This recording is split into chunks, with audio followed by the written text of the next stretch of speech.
जी अग्रवाल जी, आज किस प्रकार यहाँ उपलाना आगमन रहा? ऐसा है, बालकृष्ण अग्रवाल, चेयरमैन भारतीय उद्योग व्यापार मंडल, ये ट्रेडर्स वेलफेयर बोर्ड हरियाणा।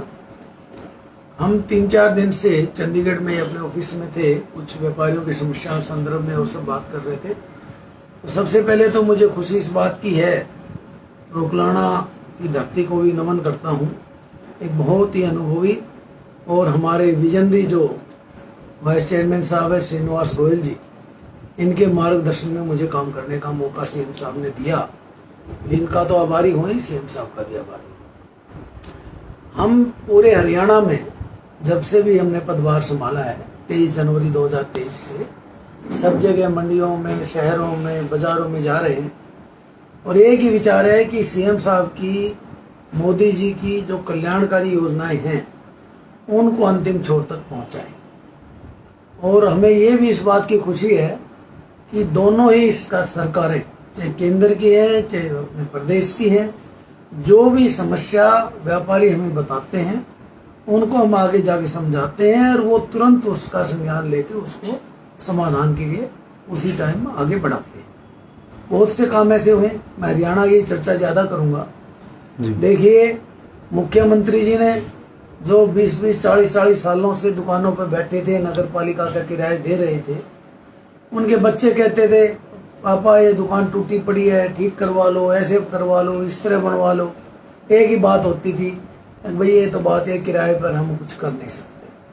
तो उन्होंने कहा कि आपको मालिक भी बनाएंगे और कम पैसे में बनाएंगे। जैसे 20 साल से जिसका कब्जा है उसको कलेक्ट्रेट पे उतने ही % छूट है, 25 साल है, 30 साल है, ऊपर में 50% तक है। तो बहुत ही कम कीमत में जो स्वामित्व योजना आदरणीय मुख्यमंत्री जी ने शुरू की, उसमें लोगों ने अपना रजिस्ट्रेशन करवाया। आज मुझे ये कहते बड़ी खुशी हो रही है कि हजारों में जो है वो मालिकाना हक उनको मिल गए हैं। इसी तरह मुख्यमंत्री महोदय ने 16 मार्च को 2 नई स्कीमें लॉन्च की, व्यापारी क्षतिपूर्ति योजना और दुर्घटना योजना। जो क्षतिपूर्ति, मुख्यमंत्री क्षतिपूर्ति योजना है, उसमें आप देखते हैं बारिश आ गई, बाढ़ से और कोई प्राकृतिक आपदा से जो नुकसान हो जाता है, पहले उसका प्रॉपर कोई रास्ता नहीं था। अब उसमें यह है कि मामूली शुल्क देकर उसमें जो रजिस्ट्रेशन करवा लेगा, उसका परिवार सुरक्षा न्यास की तरफ से व्यापार कल्याण बोर्ड के माध्यम से तुरंत बहुत थोड़े समय में ही उसको मुआवजा मिलेगा। जैसे आपका केवल 100 रुपये मात्र में 5 लाख तक का है, इसी तरह 500 रुपये में 20 लाख तक की जो सेल है उसके ऊपर हो जाता है। इसी तरह आपका 1500 रुपये में, 1000 रुपये में 50,000 तक, 50 लाख तक की, 50 लाख से 1 करोड़ तक में 1500, 1 करोड़ से 1.5 करोड़ 2500। उसके लिए व्यापारियों में बड़ा उत्साह है और बहुत ही ज़्यादा उनकी ये तीव्र इच्छा है कि हम ज़्यादा से ज़्यादा स्कीम से जुड़े। इसी तरह दुर्घटना का है, उसमें क्या होता है कि आदमी जा रहा है, भगवान ना करे एक्सीडेंट हो गया और हो गया, डेथ होगी या विकलांग हो गए, तो 5 लाख रुपए तक उसमें भी मिलेंगे। ऐसे ही आपने देखा पीछे सब्जी मंडी के अंदर बहुत बड़ी दिक्कतें आ रही थी, जो परसेंटेज पर फीस थी उसमें कुछ तो अफसरशाही इतनी हावी थी, उनके साथ बड़ा एक जाति होती थी, दूसरा उनको असुविधा भी होती थी। तो वो भी मुख्यमंत्री महोदय ने 73 के उसमें यहाँ पे जो वीसी के माध्यम से उसको एक मुश्त करने की घोषणा की और जिसकी अधिसूचना भी अंतिम चरण में है, बहुत जल्दी हो जाएगी। इसी तरह रखरखाव की बात आई तो ये होता था, अभी बजट तो होता था, ठीक ठाक व्यवस्था नहीं होती थी, उसमें व्यापारी प्रतिनिधि भी शामिल होंगे और कमेटी के आदमी भी शामिल होंगे। सरकार उसके लिए बजट देगी और वो सब व्यवस्थाएं होंगी। इसी तरह जो ऑनलाइन, जैसे हमने फीस भरने का, रिन्यूअल का, वो सब चीज़ें पोर्टल पे चालू हो गई है, किसी को दफ्तरों में चक्कर काटने की जरूरत नहीं है। इसको हम ये भी कह सकते हैं अनुपालन के बोझ को कम करना, और वो सब चीज़ें रोजाना आती जा रही हैं। इससे अलग भी बहुत सी ऐसी समस्याएं जिनके बारे में व्यापारी ये समझते थे कभी वो दिन भी आएगा जब आज़ाद भारत में व्यापारी भी आज़ादी से रह सकेगा। तो आज मैं दावे के साथ कह सकता हूँ जहाँ कहीं भी कोई दिक्कत होती है, हमारे सामने व्यापारी जो बात रखते हैं तुरंत प्रभाव से उसका समाधान होता है। अभी मैं पीछे से आ रहा हूँ यहाँ पे अपना कैथल भी, वहाँ भी कुछ अफसरों के बारे में बात बताई, मैंने तुरंत बात की, उन्होंने कहा जी अभी भेज दो, 5 मिनट भी मत लगाओ, हम तुरंत समाधान करेंगे। तो जहाँ तक संबंध है, ये आने वाला समय जो है, जैसे मजबूत अर्थतंत्र ही भारत को विश्वगुरु बना सकता है, तो उसमें व्यापारी की भूमिका बहुत बड़ी है। और उसके लिए सरल, स्वच्छ और स्वतंत्र एवं भयमुक्त व्यापार की जो लाइन सरदेव मोदी जी ने ली है, मुख्यमंत्री महोदय उसके ऊपर पूरा काम कर रहे हैं, तो उसका निश्चित रूप से व्यापारी भी स्वाभिमान से जी सकेगा और देश का विकास भी होगा। हमने एक और भी लाइन दी है जिसको व्यापारियों ने चुनौती के रूप में स्वीकार किया है कि भारत को आत्मनिर्भर बनाना, और आत्मनिर्भर बनाने में वोकल फॉर लोकल, स्थानीय स्तर के ऊपर उद्योग धंधे स्थापित हो, उनकी पूरी सुविधाएं मिले। एमएसएमई के माध्यम से आप देख रहे हैं कितनी सब्सिडी है, 2-2 करोड़ तक का कोलेटरल फ्री लोन है। इससे अलावा वो ये भी बताते हैं कि आपका माल जो आपने बना लिया उसके लिए तो फैसिलिटी ये, और बने हुए माल को बेचने के लिए जैम पोर्टल के ऊपर डालिए, उसमें भी आपको अवसर मिलेंगे। और बनने के बाद बेच भी दिया, कई बार ऐसा होता है कुछ गलत लोगों के साथ डील हो जाती है, वो पैसा नहीं देते, तो मोदी जी का इस बजट में उन्होंने 9,000 करोड़ रुपए रखा है। अब उसके बारे में यदि उसमें अपील की जाएगी एमएसएमई के माध्यम से, तो वो रुपया भी वो पार्टी आपके घर में आके देके जाएगी। आपके डॉक्यूमेंट्स पूरे हैं और आर्बिट्रेशन के अंदर हमारा फैसला अपने हक में हो जाता है, तो उसको अपील करने में पसीने आ जाएंगे, बहुत मोटा अमाउंट भरना पड़ेगा, उसके बाद अपील होगी। और ये हमने देखा है बहुत से केसेज में, वो खुद आते हैं, भाई जो गलती होगी उसकी माफी दे, ये अपने पैसे दे।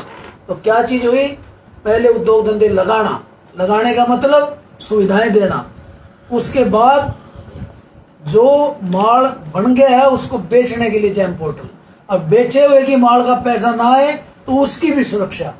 तो ये सब बातें क्या कह रही है, रोजगार के अवसर बढ़ाना। जब आपके इस वोकल फॉर लोकल को ग्लोबल में बदलने की लाइन आ जाएगी, जैसे पानीपत के हमारे उद्योग हैं, यहाँ बनाते हैं, विदोषे तक उनका नाम है, हर जगह ऐसी बहुत सी चीजें हैं। रेवाड़ी में है, आपका पीतल का है, कहीं तांबे का है, कहीं कांसी का है, कहीं और चीज का है। अब पीछे दिनों तंजानिया डेलीगेशन गया, मुख्यमंत्री स्वयं भी गए, और अब कितना वहाँ लोगों का झुकाव बनता जा रहा है, वहाँ उद्योग लगाएं, वहाँ पे कुछ है ही नहीं, सुई से लेके हाथी तक कुछ भी भेज दो यहाँ से। अब वहाँ से कोई चीज ऐसी है जो यहाँ आ सकती है, वहाँ बन सकती है, उसके लिए बहुत ज्यादा बढ़ावा दिया जा रहा है। कहने का मतलब ये है कि प्रदेश के अंदर जो चारों तरफ से एफडीआई का वातावरण बना है, हर आदमी पड़ोसी राज्यों से, खासकर पंजाब से, दिल्ली से, क्योंकि वहाँ व्यवस्थाएं है ही नहीं, आगे हरियाणा में उद्योग लगाना चाहता है, यहाँ के लोगों को रोजगार मिल रहा है। तो ये सब जो चीजें हैं, आज व्यापारी ने इस पर रीथिंक करना शुरू कर दिया है, और वो इस लाइन पे आ गया है कि तुम्हारा भविष्य कहाँ सुरक्षित है और किस ढंग से हमें आगे बढ़ना है। यही कारण है कि हम जहाँ भी जाते हैं, एक बार ये पता चल जाओ हमारे वाइस चेयरमैन जा रहे हैं, चेयरमैन जा रहे हैं, सैकड़ों लोग तुरंत आ जाते हैं। उनको एक आशा है, ये आए हैं तो तुम्हारी कोई समस्या है, कोई बात है, उसको सुनेंगे भी और समाधान भी करवाएंगे। इतना ही है कि आप अपनी बात को पहुंचा दो। जैसे हमारा जो वहाँ का है चेयरमैन का जो ये आपका होता है ना ईमेल, HTWV@gmail.com, एक बार उस पर डाल तो दो, चाहे श्रीनिवास जी जाएंगे, मैं जाऊंगा और हमारे वहाँ होंगे, तुरंत देखेंगे, उसका तुरंत एक्शन लेंगे, और बहुत बड़ी बड़ी समस्याओं का समाधान भी हुआ।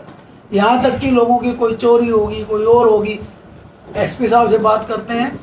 कल ही मेरी कुरुक्षेत्र के अंदर बात हुई, शाहबाद के अंदर ऐसे हो गया था, एसपी साहब ने कहा जी उनको भेजिए, और आज वो लोग गए, आज मेरे को खुश हो गए, कह रहे हैं उन्होंने तुरंत कहा मैं CIA से इस ढंग से बात करके इसकी बात करता हूँ। सब बातों कहने का मतलब सुरक्षा, सरलता, सुविधाएं, ये सब हरियाणा सरकार उच्च स्तर पर दे रही है। हरियाणा सरकार के अंदर हमने एक और खूबी देखी है, वो राज्य करने के लिए कोई काम नहीं कर रहे, वो उसके भले के लिए हो वो काम कर रहे हैं। और यही कारण है कि आज जो भी विपक्षी दल हैं और हैं, उनके पास मुद्दे ना होकर केवल एक ही बात कहते हैं, सड़कों पर आ जाएंगे, ये हो जाएगा, वो हो जाएगा। कोई बात तो बताओ, कोई चीज बताओ, कोई समस्या बताओ। व्यापारी ये कह रहा है, जो हम कह रहे हैं सब कुछ हो रहा है, तो इनको सड़कों पे लाके इनको बर्बाद करोगे क्या? तो वो भी व्यापारी ने समझ लिया है। तो मैं आपके माध्यम से यही, प्रदेश के व्यापारियों को तो हम अपनी बात समझा ही रहे हैं, लेकिन आम आदमी को भी ये कह रहे हैं, जितना व्यापार उन्नत होगा, प्रदेश तरक्की करेगा, हर चीज का लोगों का उसका फायदा मिलेगा। तो इन सब बातों के साथ मैं आपका बहुत बहुत धन्यवाद करता हूँ।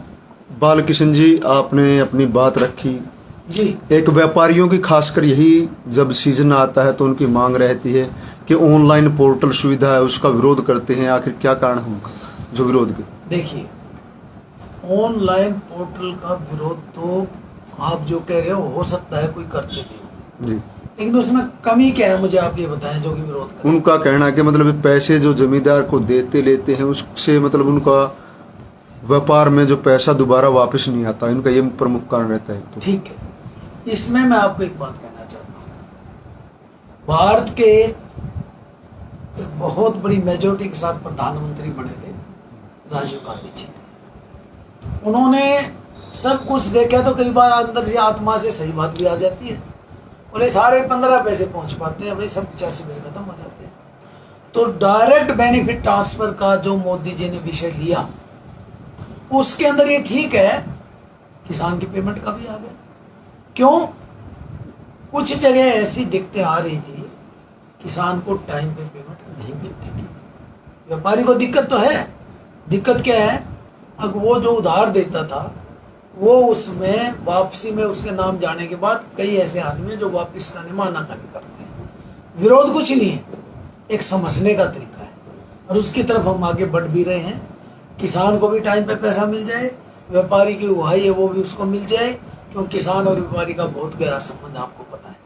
तो उसमें हम ऐसी कोई लाइन देना चाह रहे हैं कि एक बार किसी तरह भी व्यापारी का पैसा सुरक्षित हो जाए, किसान को समय पर पैसा मिल जाए। विरोध वाले कोई बात नहीं है कि कई बार अच्छी चीजें समझने में आहिस्ता आहिस्ता थोड़ा टाइम लग जाता है। एक उकलाना की आपने जैसे स्वामित्व की बात करी, उकलाना में जो नगर पालिका की दुकानें हैं जी, उसके लिए जितनी की शायद दुकान की कीमत नहीं होगी, इससे ज्यादा जुर्माना लग के भरने के बावजूद भी अभी तक प्रोसेस नहीं हो पाया। इस पे इसमें जुर्माना वाले तो कोई व्यवस्था ही नहीं है। उसमें एक दिन का 50 या पता नहीं 100 रुपए जुर्माना लिया किस गया, चीज का? जो किराया जैसे 6 महीने नहीं भरा, हाँ, तो उस एवज में उनसे अत्यधिक जुर्माना ले लिए गए। ठीक है, आपने जो बात कही है इसका हमारे श्रीनिवास से अच्छी तरह इनको जानकारी भी है, सब डिस्कशन भी हमारा चल रहा है। एक बात आप जरूर समझें, देखो कोई न कोई व्यवस्था तो सरकार को करनी होती है। हम व्यापारी हैं, जी, जी, व्यापारी के पक्ष में रहेंगे, लेकिन हम ये भी समझाएंगे भाई 6-6 महीने किराया ना देना ये भी कोई बढ़िया बात नहीं है। कोई मजबूरी होती है, कई बार हो भी जाता है, लेकिन किराया तो टाइम पे देना ही चाहिए। यदि नगर पालिका को, सरकार हो, उसको समय पे रेवेन्यू नहीं मिलेगा तो विकास के कार्य नहीं हो सकते। तो इसमें फिर भी कोई ऐसी बात है कि इसी ने वो श्रीनिवासी के संज्ञान में है, हम उन पर सारी बात करते भी रहते हैं। एक उकलाना में सब मंडी बनाने की भी पिछले काफी समय से बात चली थी। जी, जो आपने नगर पालिका की दुकान की बात की है, उसमें 6 महीने किराया नहीं, लोगों को 5-5 साल का किराया बाकी है। काफी लोगों के साथ 5 साल का किराया है, उनमें पेनल्टियां लगी हुई है, वो भरने के लिए तैयार होंगे, उनकी बीच में बैठ करके बात करा करके उनका समाधान करा। जी जी जी, बिल्कुल, यही आपने मुझे बताया।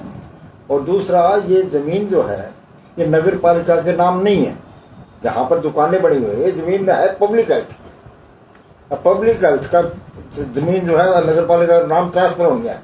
सीएम साहब ने कह दिया है जमीन किसी की है वो नगर उसको जरूर मिलेगी, किंतु इसमें जो पत्राचार है और है उस नगर पालिका की तरफ से कुछ कम ढील है, उसको दूर कराएंगे। और ये दुकानें निश्चित रूप से थोड़ी पेनल्टी के साथ नगर पालिका में जो किराएदार उनको नाम करवाएंगे, पक्का कराएंगे, निश्चित रूप से कराएंगे। और जहाँ तक व्यापारियों की बात है, व्यापारियों में सब जगह ठीक ठाक है, बढ़िया है। ये जो आपने जो बिंदु उठाया था, इसमें भी व्यापारी समझ गया है भाई, जो ठीक टाइम पे अच्छे जो टूटने थे टूट लिए, जिन जो जमींदार थोड़े से ढीले पीले थे वो चले गए। अब बढ़िया सब व्यापारी अपने आप में संतुष्ट है। कहीं बात आती है अभी गेहूं की और की, ये सारी बात प्रोसेस में, हम चाहते हैं अभी गेहूं की व्यापारी को गेहूं की आड़त पूरी मिले, जीरी की आड़त पूरी मिले, और अदर जो चीजें हैं, सरसों है, मक्की है, और चीज है बरसी वो करम ये सूरजमुखी है, इसमें जो सरकार खरीद करे वो होल्डिंग एजेंट की बजाय आड़ती खरीद करे।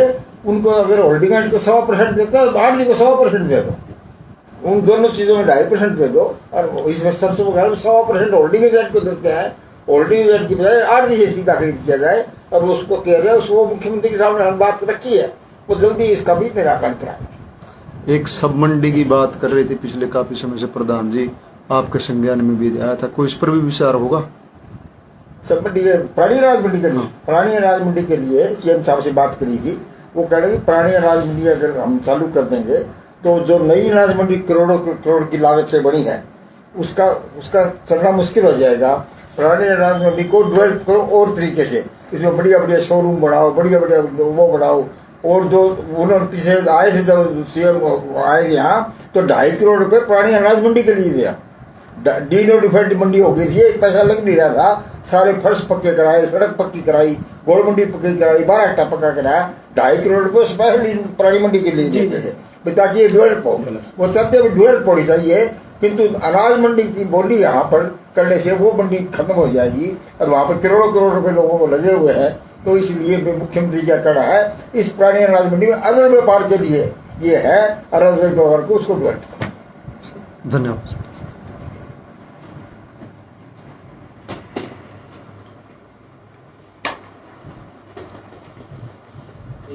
चाय थोड़ी गर्मी, हाँ ठंडा जैसे लोहरी की नस्ल है जी और